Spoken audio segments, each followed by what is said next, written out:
जय श्री श्याम भक्तों, स्वागत है आपका आपके इस चैनल में जिसका नाम है भाव आपके स्टोरी मेरी। ये कहानी है एक माँ के अटूट विश्वास और बाबा श्याम के चमत्कार की। ये कहानी हमें सिखाती है कि जब इंसान के सारे रास्ते बंद हो जाते हैं, जब हर उम्मीद की किरण बुझ जाती है, तब भी एक ऐसी शक्ति है जो हमें निराशा के अंधेरे से बाहर निकाल सकती है। ये कहानी हर उस इंसान के लिए है जिसने मुश्किलों में फंसकर हिम्मत हारने का सोचा हो। आज हम एक माँ के संघर्ष, उसकी तकलीफ और उसके विश्वास की जीत को गहराई से समझेंगे। सबसे पहले ये ज़रूर बताएं कि आप इस वीडियो को कहाँ से देख रहे हैं। कमेंट में अपनी जगह का नाम ज़रूर लिखें ताकि हमें पता चल सके कि बाबा की महिमा कहाँ कहाँ तक पहुँच रही है। और हाँ, कमेंट में जय श्री श्याम ज़रूर लिखिएगा, क्योंकि यह एक शब्द नहीं बल्कि आपके दिल की आवाज़ है। और अगर आप हमारे चैनल पर पहली बार आए हैं तो प्लीज़ चैनल को सब्सक्राइब करना ना भूलें, बेल आइकन को ज़रूर प्रेस करें।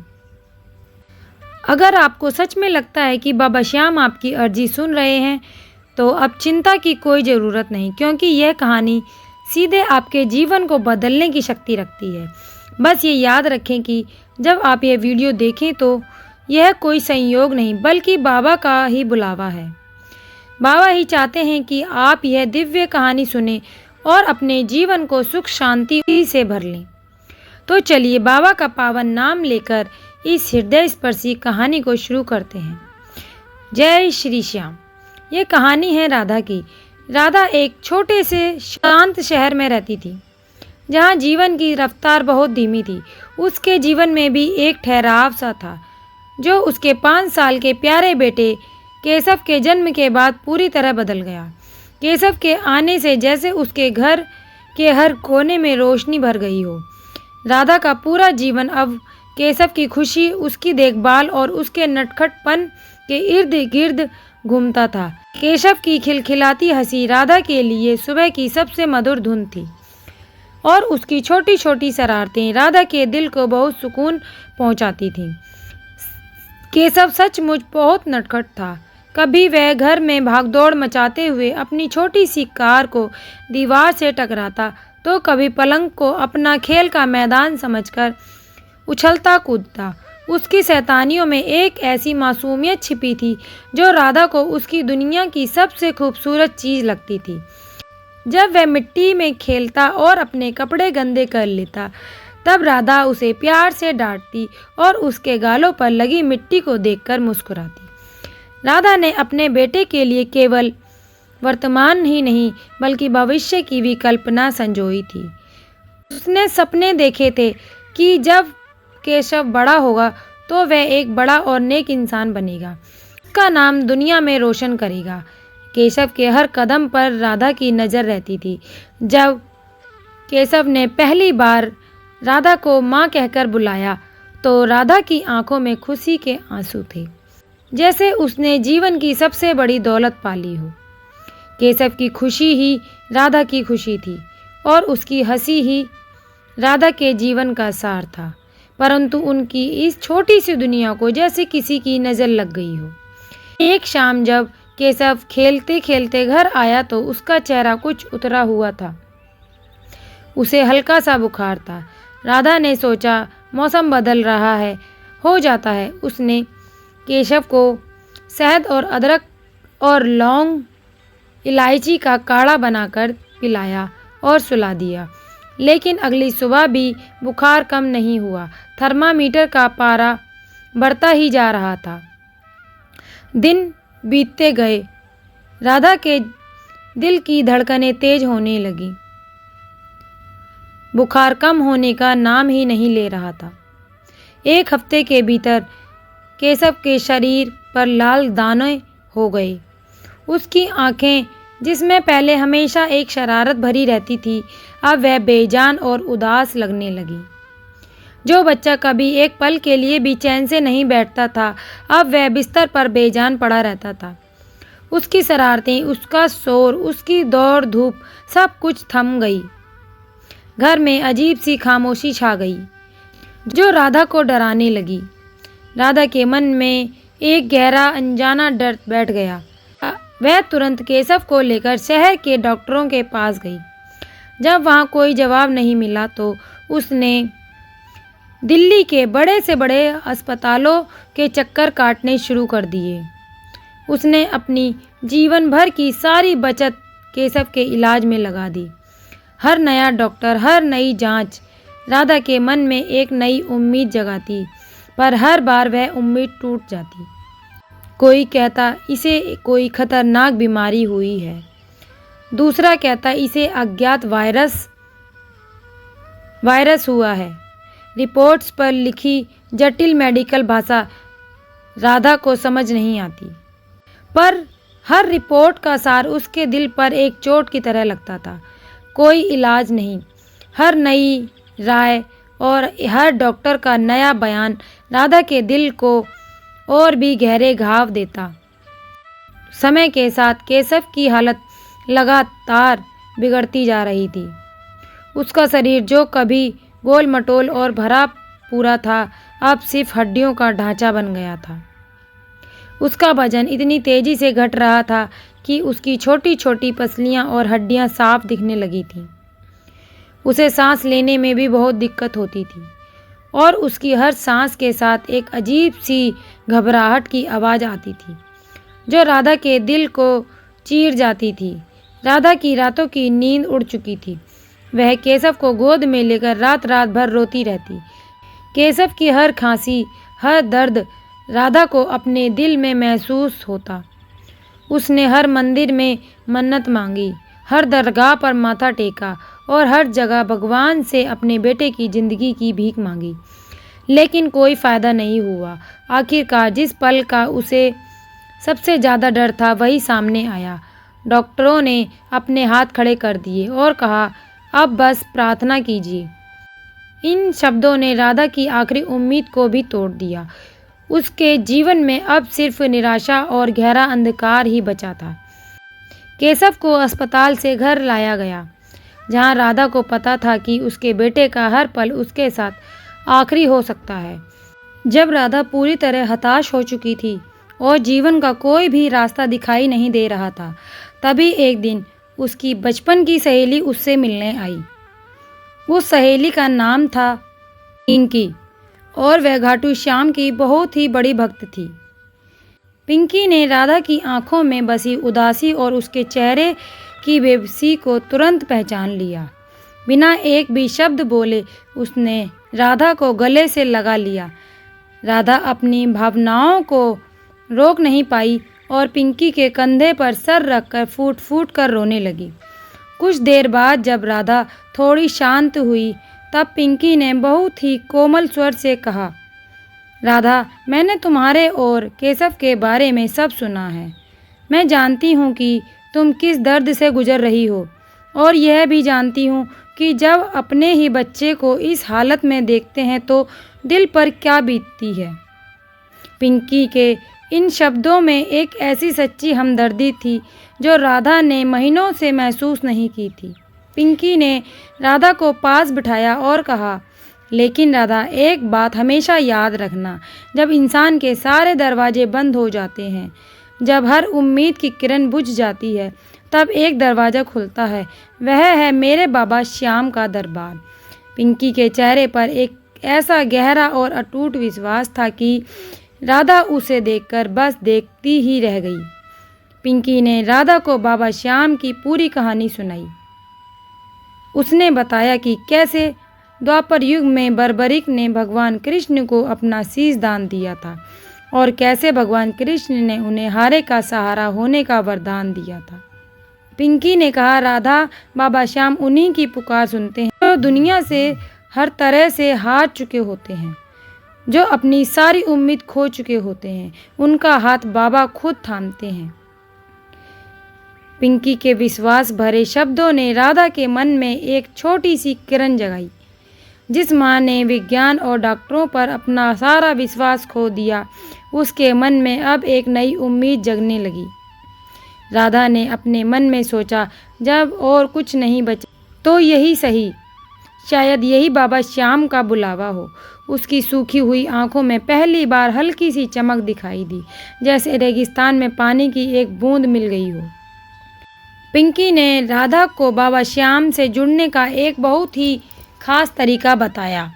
उसने कहा, एक साफ सुथरा लाल रुमाल लेना। उसमें अपने बेटे केशव की अच्छी सेहत की कामना करते हुए पूरे विश्वास और श्रद्धा के साथ 11 रुपए और कुछ पीले चावल के दाने रखना। अपनी मनोकामना को मन में दोहराते हुए यह रुमाल में 3 गांठ बांध लेना। अगले ही दिन राधा ने वही किया। उसका शरीर कांप रहा था और उसकी आंखों से लगातार आंसू बह रहे थे।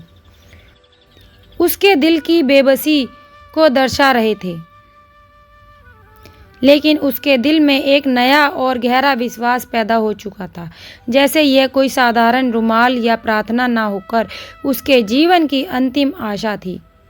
उसने अपने कांपते हाथों से रुमाल उठाया। उसने अपनी आंखें बंद करके सच्चे दिल से बाबा श्याम से प्रार्थना की। उसके शब्द उसकी दिल की गहराई से निकल रहे थे। हे बाबा श्याम, हे हारे के सहारे, आज तक कभी आपके दरबार में नहीं आई।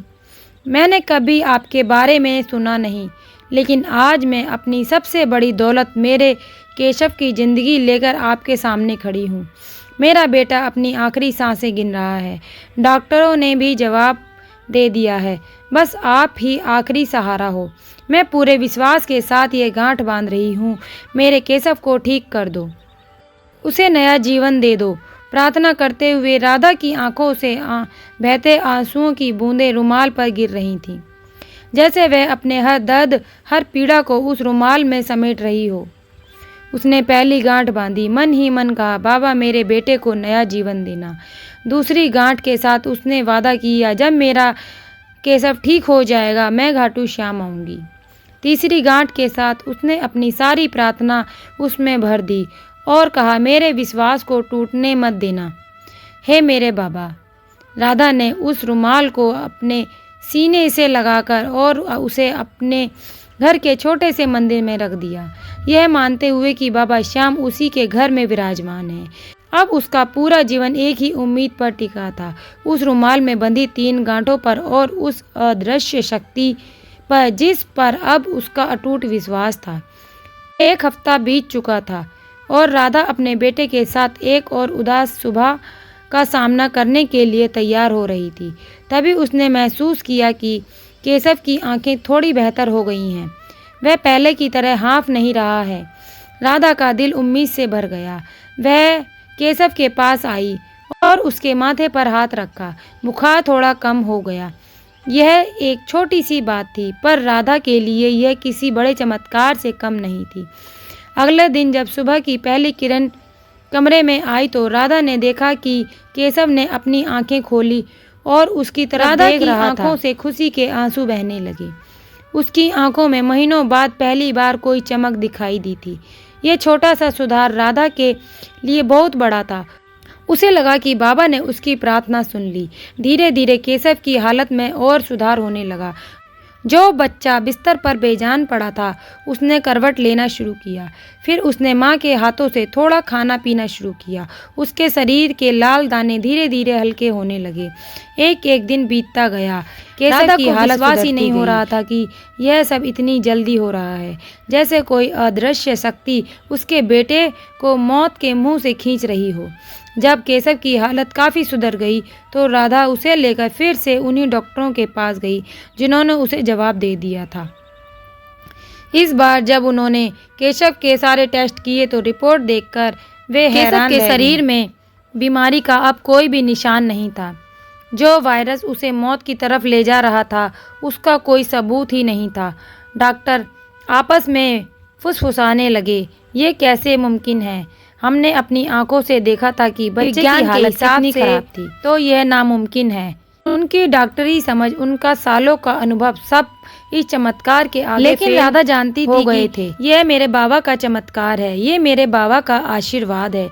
उसकी प्रार्थना, उसका विश्वास और उसकी माँ की ममता ने एक ऐसा चमत्कार कर दिखाया जिसके आगे विज्ञान ने भी हार मान ली। केशव की हालत में सुधार होता देख राधा की खुशी का कोई ठिकाना नहीं था। उसका बेटा पूरी तरह से ठीक हो चुका था। वह फिर से अपने छोटे छोटे पैरों से दौड़ने लगा और उसकी खिलखिलाती हंसी से राधा का घर फिर से गूंजने लगा। जो घर कुछ दिन पहले खामोश और उदास था, अब उस घर में जीवन का संगीत बज रहा था। केशव की शैतानियाँ, उसकी दौड़ भाग, उसका हर कदम राधा को जीवन का सबसे बड़ा तोहफा लग रहा था। राधा ने अपने बेटे को सीने से लगाया और बाबा श्याम को बार बार धन्यवाद दिया। उसके मन में बाबा श्याम के प्रति एक अटूट श्रद्धा और कृतज्ञता का भाव था।